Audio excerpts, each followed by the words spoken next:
안녕하세요. 저는 금융권 디지털 직군으로 입사하여 1년차로 근무 중인 남영진이라고 합니다. 지금은 아직 입사 초기라서 영업점에서 창구 업무를 주로 보고 있지만 곧 부서 배치를 받아서 AI를 활용한 시스템 효율화 또는 데이터 분석 기반 고객 서비스 개발 등을 진행할 예정입니다. 저는 전자 IT 미디어 공학과를 전공했고 막학기에 부트캠프 수강과 취업 준비를 병행하며 칼취업에 성공한 케이스인데요. 아무래도 금융권 디지털 IT 직군에 대한 정보가 많지 않다 보니 이 분야로 취업을 준비하시는 분들은 어디서부터 시작을 해야 될지 감을 잡기 좀 어려우실 것 같아요. 그래서 제가 오늘은 1년차 선배로서 어떤 과정을 거쳐서 합격까지 이어졌는지, 그리고 그 과정에서 어떤 역량이 중요한지를 이야기해 드리려고 합니다.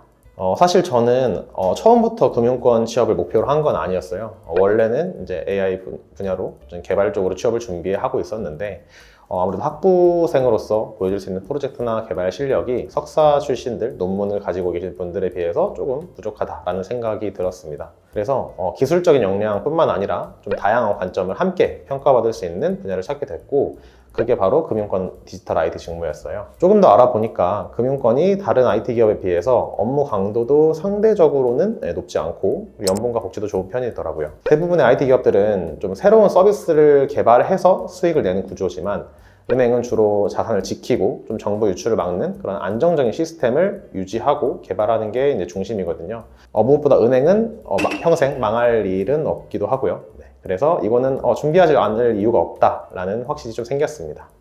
우선 저의 합격 스펙은요, 저는 서울권 4년제를 졸업했고 학점은 3점 중후반대, 자격증은 ADSP, SQLD 이런 기초적인 자격증들이 있었습니다. 그리고 학교에서는 데이터 분석 동아리, 그리고 개발, 클라우드 같은 동아리에서 활용하면서 기초적인 프로젝트 경험 등을 쌓았습니다. 하지만 요즘은 이런 좀 비슷한 스펙을 가진 지원자들이 정말 많잖아요. 그래서 저는 AI 관련 경험을 어떻게 하면 나만의 경쟁력으로 만들 수 있을까? 이 부분을 좀 가장 많이 고민했던 것 같아요. 그리고 그때 느꼈던 게 대학교 강의만으로는 최신 트렌드를 이렇게 따라가기는 좀 어렵다라는 점이었어요. 왜냐면 AI나 데이터 분야는 기술의 변화가 정말 빠른데 학교 수업은 이 커리큘럼이 바뀌기까지는 꽤 시간이 걸리거든요. 전 AI 경험을 좀 실무 수준까지 확장하고 그거를 차별화된 강점으로 만들기 위해서 이 AI 부트캠프를 수강하게 되었습니다. 저는 그 중에서도 이 커널 아카데미의 부트캠프를 선택을 했는데요. 현직자가 직접 커리큘럼을 설계하고 강의를 한다는 점, 그리고 AI 관련된 실습과 프로젝트를 진행하면서 배운 내용을 바로 적용할 수 있었던 점이 되게 좋았던 것 같아요. 또 국비 지원 과정이라 전액 무료로 수강할 수 있었던 점도 큰 장점이었습니다. 금전적인 부담 없이 학습에만 집중할 수 있었던 것도 되게 좋았던 것 같고요. 결국 이 부트캠프를 통해서 쌓은 경험이 단순한 스펙에 그치는 게 아니라 다른 지원자랑 차별화된 실무 역량으로 남았고, 그게 은행 디지털 직군 합격으로 이어질 수 있었던 큰 이유였다고 생각합니다. 그럼 이제 제가 실제로 느낀 금융권 디지털 IT 직군 취업에 필요한 핵심 역량에 대해서 좀 말씀을 드릴게요. 우선 금융권 채용은 일반적인 IT 기업과는 조금은 다릅니다. 단순히 개발 실력만 보는 게 아니고 기술과 비즈니스를 좀 같이 이해할 수 있는 사람을 선호하거든요. 그래서 제가 생각하는 핵심 역량은 세 가지입니다. 첫 번째는 기초 언어 이해력인데요. 이 금융권의 코딩 테스트가 빅테크만큼 어렵지는 않아요, 사실. 근데 기본적으로 자신 있게 다룰 수 있는 언어 한두 가지는 꼭 필요하다고 생각합니다. 회사마다 코딩 테스트 언어를 제한하는 경우도 있기 때문에 저 같은 경우는 파이썬, 그리고 SQL 이런 범용성이 좀 높은 언어는 미리 익혀두면 좋을 것 같습니다. 물론 독학으로도 가능하지만 저는 단기간에 좀 실력을 집중적으로 끌어올리고 싶어서 부트캠프를 수강했고, 여기서 파이썬 기반 데이터 분석과 그리고 머신러닝 실습 등을 진행하면서 실무 역량을 좀 빠르게 키웠어요. 단순히 코드를 따라치는 수준이 아니라 데이터 전처리, 그리고 하이퍼 파라미터 조정, 피처 선택까지 직접 수행하면서 모델 성능을 개선해 나가는 과정을 통해 실무 감각을 익혔습니다. 특히 제가 제일 좋았던 점은 그 최신 기술 트렌드를 빠르게 반영해서 다뤄주시는 점이 정말 좋았는데요. 제가 수강하던 당시에 그 전 세계 리더보드 상위권에 있던 업스테이지의 LLM 모델 솔라를 활용해 직접 실습할 수 있었던 경험이 되게 큰 자산이 되었습니다. 아마 지금 기술을 수강하시는 분들은 현 시점에 맞는 가장 최신의 AI 기술 그리고 모델들을 실습 중심으로 배우게 되지 않을까 싶은데요. 이처럼 커널 아카데미는 매 기수마다 트렌드를 반영해서 지금 산업에 쓰이는 기술을 배우는 그런 환경을 제공한다는 게 가장 큰 장점인 것 같습니다. 두 번째는 협업 그리고 문제 해결 능력입니다. 금융권은 개발에 대한 이해도가 낮은 비개발 직무나 현업 담당자와 함께 일해야 되는 경우가 많기 때문에 이 요청사항을 좀 정확히 이해하고 문제를 구체적으로 정리해서 명확하게 소통하는 능력이 정말 중요하다고 생각합니다. 근데 이런 역량은 사실 혼자 공부한다고 생기는 건 아니겠죠. 직접 팀 단위로 부딪혀보고 같이 고민하고 또 문제를 해결해보는 경험이 필요하거든요. 보통은 스터디를 구하거나 취준생 친구들을 모아서 프로젝트를 직접 진행해야 되지만 제가 수강했던 부트캠프에서는 이런 팀 프로젝트 환경들이 모두 세팅이 되어 있어서 그냥 자연스럽게 협업을 경험할 수 있었어요. 전 실제로 팀 단위로 이제 머신러닝 프로젝트를 진행하면서 기술 활용한 버전 관리, 코드 리뷰, 피드백 반영까지 전부 경험을 해봤습니다. 이 주어진 데이터를 바탕으로 데이터 전처리부터 모델링, 이런 전 과정을 이제 팀 단위로 진행했는데요. 각 주제마다 한 2주에서 한 달 정도 동안 되게 다양한 시도를 해보면서 또 멘토님 그리고 동료분들로부터 이제 피드백을 많이 받고 그 과정에서 인사이트를 좀 많이 얻을 수 있었던 것 같습니다. 이건 제가 팀장을 맡았던 프로젝트의 결과물인데 단순히 모델 성능을 높이는 거에서 끝나지 않고 왜 이런 접근이 적절한가를 서로 설명하고 설득했던 과정이 되게 기억에 남는 것 같아요.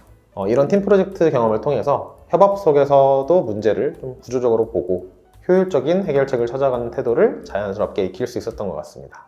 세 번째는 금융산업에 대한 이해입니다. 금융권 개발 직무는 단순히 프로그램을 만드는 일을 넘어서 서비스 본질 그리고 고객의 행동을 이해하는 게 정말 중요하다라고 생각해요. 이런 부분은 취업을 준비하는 과정에서 스터디를 통해서 충분히 좀 쌓을 수 있는 역량이라고 생각하는데 저는 부트캠프 내에서 수강생분들과 함께 책 한 권을 정해서 읽고 매주 내용을 정리해서 발표하는 형태로 스터디를 좀 진행했습니다. 이 외에도 다양한 커뮤니티나 또 개발자 오픈 채팅방 같은 데서 우연히 모집된 스터디에 참여한 적도 있었어요. 특히 좀 부족한 부분이 있다면 직접 스터디를 만들어 보는 것도 좋은 경험이라고 생각합니다. 왜냐면 직접 스터디를 이끌다 보면 준비 과정에서 훨씬 더 많은 거를 배우게 되거든요. 특히 저는 이제 CS 지식이 좀 부족하다고 느껴서 CS 스터디에서 참여하면서 좀 큰 도움을 받았던 것 같습니다. 그리고 부트캠프를 수강할 때 좀 다양한 데이터셋들을 분석하면서 금융산업을 이해해보고자 노력했습니다. 예를 들어서 부트캠프에서 제공해준 고객 행동 데이터나 거래 패턴 데이터 등을 분석할 때도 단순히 이 수치를 해석하는 데서 끝내지만 않고 이 결과가 실제 서비스에 어떤 의사결정으로 이어질까를 좀 고민했던 것 같아요.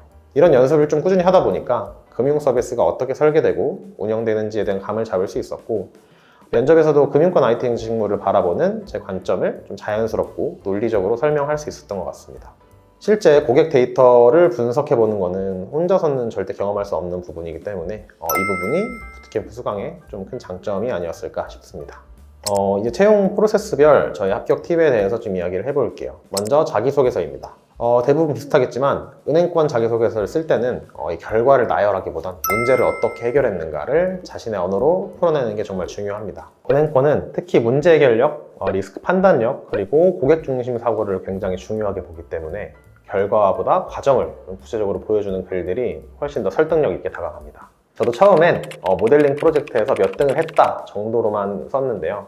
이 멘토님 피드백을 받고 나서는 초반에는 데이터 전처리 과정의 오류로 점수가 낮았지만 이후에 피처 엔지니어링 그리고 하이퍼 파라미터 튜닝 등을 통해서 성능을 상위 20%까지 개선했다. 이렇게 문제를 해결하는 과정 중심으로 좀 구체화했습니다. 이렇게 과정이랑 수치를 함께 담으니까 이 자소서의 설득력이 훨씬 더 높아졌고 면접에서도 어떤 문제를 어떻게 해결했는가를 논리적으로 설명할 수 있었던 것 같습니다. 포트폴리오의 경우에는 사실 부트캠프 참여하기 전부터 기본적인 형태로는 좀 만들어둔 상태였는데요. 이 노션을 활용해서 본인 스킬 그리고 경험 프로젝트를 간략히 정리해두는 걸 추천드립니다. 특히 부트캠프를 진행하면서 이제 업스테이지 리더보드 실습이나 모델링 프로젝트 같은 경험을 포트폴리오에 구체적으로 추가를 하면서 완성도를 높일 수 있었습니다. 프로젝트 정리의 경우 맨 위에다가 간단하게 프로젝트 요약을 좀 써주시면 좋아요. 그리고 그 아래 문제 상황이랑 내가 어떤 부분을 개선했는지 그리고 성과가 있다면 구체적인 수치와 결과까지 함께 적어주시면 좋습니다. 코딩 테스트의 경우에는 단순히 그냥 마구잡이로 문제를 푸는 것보다 문제 유형별로 정리해서 연습하는 게 훨씬 중요하다고 생각합니다. 저는 부트캠프에서 코딩 테스트 전용 강의를 들으면서 문제 유형을 좀 체계적으로 분류하고 각 패턴별로 연습을 반복했어요. 그리고 취준 기간에는 위에 말씀드렸던 스터디원 분들과 노션을 파서 내가 공부한 내용을 모두가 볼 수 있도록 하는 방법을 사용했어요. 같은 문제라도 이 세부적인 풀이법은 조금씩 각자 다르기 때문에 더 좋은 풀이가 올라와 있다면 그 설명 듣는 과정에서 이거를 제 풀이로 만들면서 좀 실력을 빠르게 올릴 수 있었던 것 같습니다. 그리고 사실 요즘은 GPT만한 선생님이 없잖아요. 그래서 코딩 테스트 준비에만 시간을 너무 많이 쓸 수는 없으니까 이런 AI 도구를 잘 이용하는 것도 좋은 방법이 될 거라고 생각합니다. 마지막으로 면접입니다. 이 직무 면접의 경우에는 제가 작성한 자기소개서나 포트폴리오 내용을 과정 중심 그리고 성과 중심으로 자연스럽게 풀어내는 연습을 많이 했어요.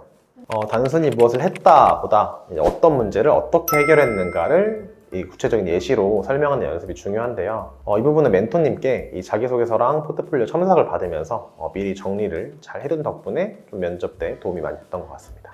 요즘 이제 취업시장 자체가 많이 어렵잖아요. 그래서 이 영상을 보고 계신 분들도 분명히 쉽지 않은 시기를 보내고 계실 거라고 생각합니다. 저도 그랬거든요. 근데 보면 요즘 은행들 아니면 금융권들의 디지털 전환 속도가 정말 빨라요. 그래서 AI 기술도 이미 도입을 많이 했고 적극적으로 도입을 하고 있고요. 그래서 이제는 AI를 이해하고 잘 활용할 줄 아는 사람이면 취업시장에서 확실한 경쟁력을 가질 수 있을 거라고 생각합니다. 특히 금융권의 디지털 IT 직무는 이 비전공자도 충분히 도전할 수 있는 분야예요. 대부분 블라인드 채용이라 전공으로 뽑는 게 아니기 때문에 AI 역량처럼 본인의 강점이나 차별점을 잘 녹여낸다면 충분히 경쟁력 있게 도전할 수 있다고 생각합니다. 저는 개인적으로 부트캠프를 통해 AI 역량을 체계적으로 쌓을 수 있었고 그게 실제 취업으로 이어지는데 큰 도움이 됐는데요. 제가 수강했던 과정은 이 고정 댓글에 남겨둘 테니 한번 참고해 보셔도 좋을 것 같습니다. 그리고 부트캠프 들어도 별로 도움 안 된다, 그 시간에 독학하자 이런 말 하시는 분들 있잖아요. 솔직히 그거는 본인이 어떻게 하느냐에 따라서 달린 문제인 것 같아요. 저는 취업에 성공했으니까요. 진짜 중요한 건 어디서 배우냐 보다 얼마나 자기 걸로 만들 수 있느냐, 그 부분만 잊지 않으셨으면 좋겠습니다. 감사합니다.